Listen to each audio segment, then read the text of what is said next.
Hi, my name is Carolina, and I am a member of the St. Maria Goretti group here in San Diego. Um, this year, I had the privilege of being part of a very beautiful family get together with the intention of having middle schoolers have some formation in the virtues of chastity, of theology of the body, and I was able to facilitate for the middle school girls. So many fruits that came out of it. I will speak first personally. Um, really just seeing how really the contrast of how I help out in another ministry in Tijuana, and the nature of that ministry is that these teenagers live a conversion retreat that is held by teenagers. And so once those teenagers convert, then they hold retreats for parents, the parents of those teenagers that live that retreat. And so it's just a very different perspective of how the graces of the Lord work. Like Saint Teresa of Lisieux, there are different flowers that the Lord just decorates their souls differently.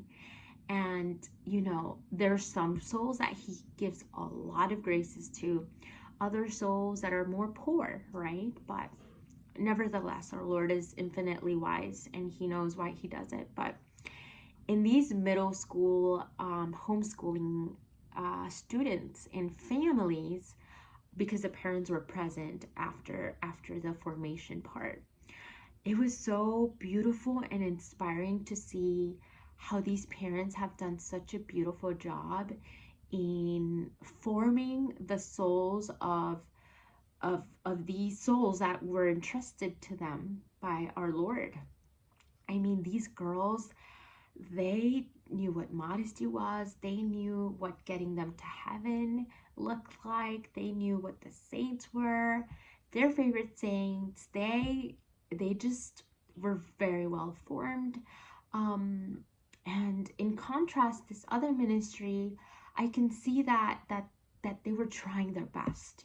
They were trying their best.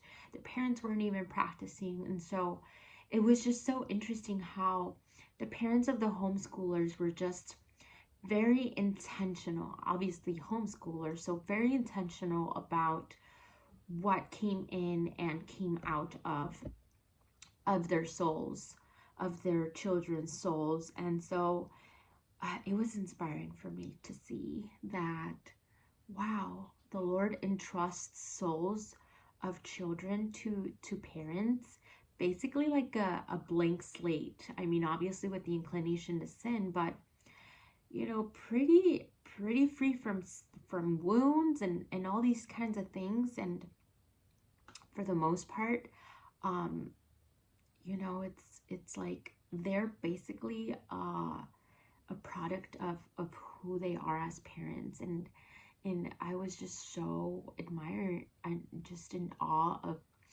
just the job that these parents have done, and especially the dads. I didn't have a dad growing up until a certain age, but nobody cared for my purity. Nobody, made sure that I didn't company keep with men and prevent bad things from happening to me. And so um yeah, just like I was just so proud of these dads.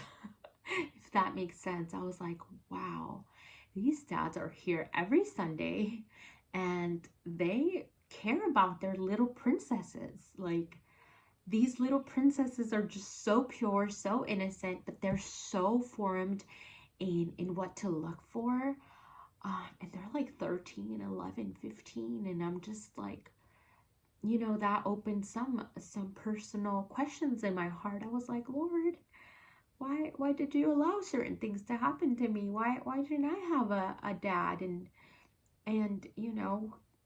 these kinds of things. And so that for me was a blessing in disguise that in hindsight, I recognize it now, because I had a deep intimacy with the Lord to see his goodness even through the suffering in my life. And that was healing and that was freeing. And I came closer to these families and these girls. All praise and honor to our Lord because he's the one that did everything good that there is in my life. So the fact that these young girls found some source of inspiration in me, is only because the Lord has, you know, implanted it in my soul. Yeah, no merit on my behalf, but I I felt honored that they that they could see, even in a story of redemption, that they can see hope.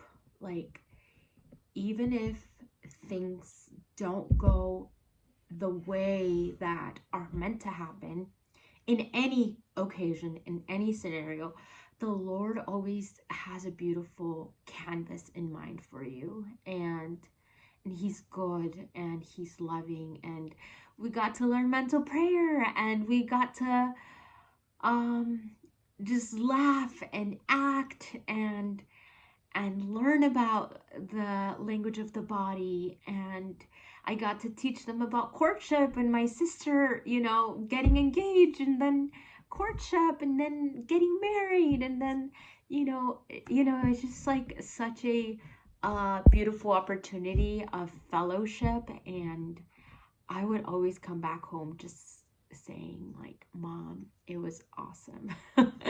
I don't know why I was nervous, but it was awesome. And so I thank the Lord for that experience. I thank all the parents who really just had enough trust in the facilitators. And I thank Angela for really taking the lead and making this whole thing happen, for being such a beautiful instrument of the Lord. And yeah, I look forward to sharing more opportunities with the youth, especially.